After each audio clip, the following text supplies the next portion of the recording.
Hi again. In this video we're going to talk about the history of the waterfront of Oran. We begin by locating our area of study. Oran is a coastal city located in the northwest of Algeria. It is considered the second most important city after the capital Algiers due to its commercial, industrial, and cultural importance. We're going to take interest in understanding the foundation of its waterfront in hopes to understand how the city went from this to this. Now, the obvious questions that come up are why create a waterfront in the first place, and how was it created? In order to answer these questions, we're going to go back to its origins, specifically to the French-Algerian era. This map represents Oran in 1890. We're going to take interest in the north part of the city. The main streets at the time were the Arzo Street, the Barak Street, the Sigma Boulevard, the High School Boulevard, connected with the Old Mosque Street, and they all led to the Place d'Armes Square. As we can clearly see, these three massive structures, mainly the military barracks, the Fodder Park, and the Passer High School, taking a significant surface of the city, separating the neighborhoods, and most importantly, blocking their view on the sea.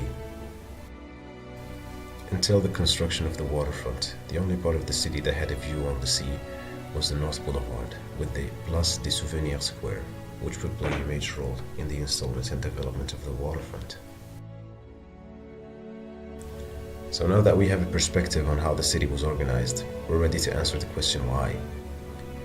According to René Lespès in his book, Oran, the city was being constructed given its back to the sea, even though it had an extraordinary view on it, which is visible if you look at this picture. So the main goal here is to benefit from the natural site. There are other goals expressed in the embellishment projects that we're going to talk about in a second. There were three projects that contributed partially in the foundation of the waterfront. The first one is Emile Kaila's embellishment project in 1891. The second one is Germain Manet et Compagnie's embellishment project in 1912. And finally, the extension and embellishment project by George Wolfs in 1927. These three projects will later on be analyzed and manifested in the Gaston Bardet's extension and embellishment project in 1947.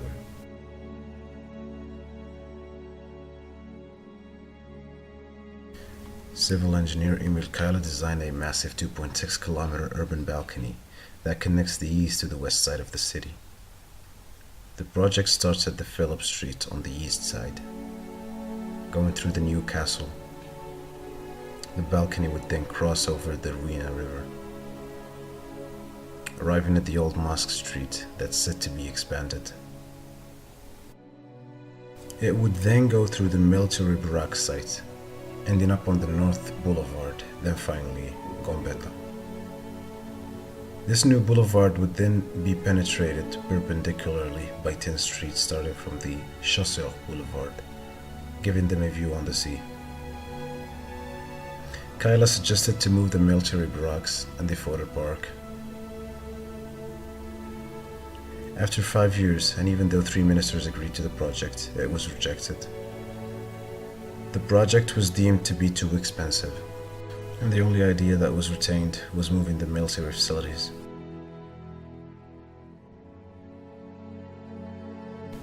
In 1912, Mr. Jules Gasset, mayor of Oran at the time, expressed his desire of exploiting the landscape by establishing a waterfront instead of expanding to new neighborhoods.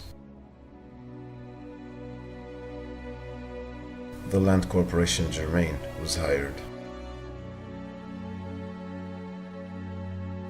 The project consisted of a waterfront connecting the east and the west side of the city, implying a relocation of the Passer High School and the military facilities. The vacant high school area would be used to connect the Place d'Armes with the waterfront by filling the Ruina River. And the vacant military area would be used to establish a new avenue called Lube, connected with the North Boulevard and the Souvenir Square. Likewise, the project adapted Kaila's idea of connecting the Chasseur Boulevard with the North Boulevard. And even though the city council gave their approval, it was never established fully and underwent several changes. In 1922, Mr. George Wolf, the director of the Public Works, was hired to make an embellishment and extension project for the city after the complaints about the bad hygiene conditions of the L'Amour village at the east side. In his plans, Wolf insisted to relocate the military facilities, the Pasteur High School, as well as the new castle. Then continue the High School Boulevard to the newly made Waterfront Boulevard. Then opened the Place d'Armes Square to the Letonge Promenade. In 1927, the project was terminated after the city council rejected the ideas that included any demolition works. The only part established was connecting the Place d'Armes to the Letonge Promenade.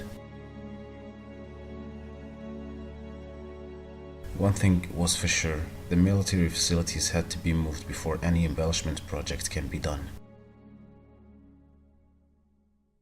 Finally, after the relocation, the projects were revived, and this is how the city looked in 1942.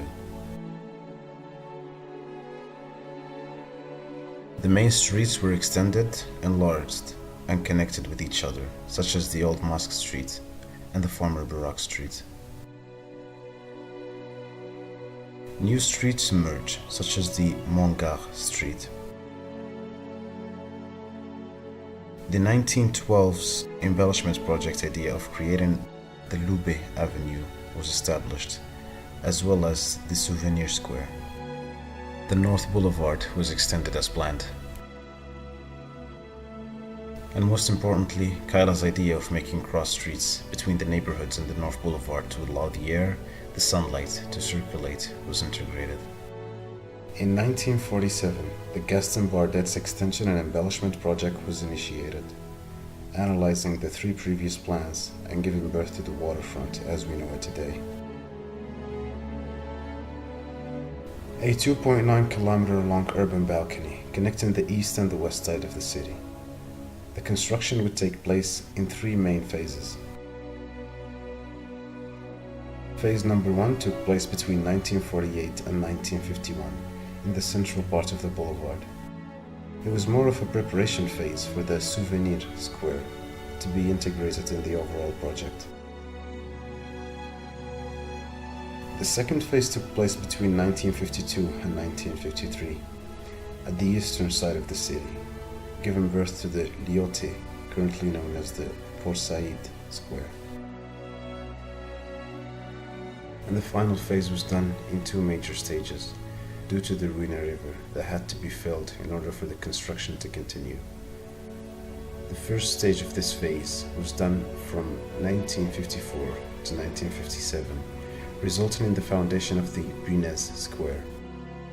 The second and final stage took an extra year for completion and was finished by 1958. The results were nothing but amazing. Even by today's standards, the waterfront stands out as a masterpiece of urban engineering. I hope this was informative. Thanks for watching, and I'll see you next time. Stay tuned.